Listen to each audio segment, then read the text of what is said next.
and bad breath persists despite meticulous oral hygiene. The key to getting rid of unwanted bad breath lies in this simple yet powerful home remedy.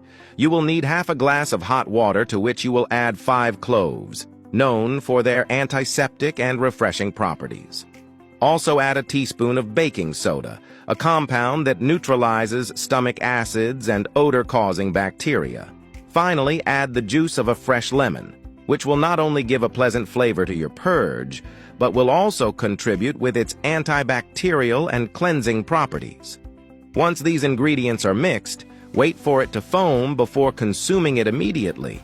This remedy has a powerful cleansing effect, so be prepared for a quick visit to the bathroom. This process will not only help you fight bad breath from the inside out, but it will also cleanse your system, leaving you feeling fresh and well-being. If you have experienced bad breath problems, share your experience in the comments.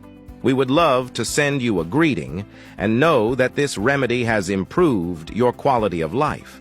It is important to remember that this treatment is recommended to be done only once to see how your body reacts. Given its effectiveness and power, you will notice a significant improvement in the freshness of your breath. Give it a try and get ready to feel clean, refreshed, and most importantly, free of bad breath. You made it this far. Drop a "Yes, I need more." "Yes, I will try it." Thank you very much.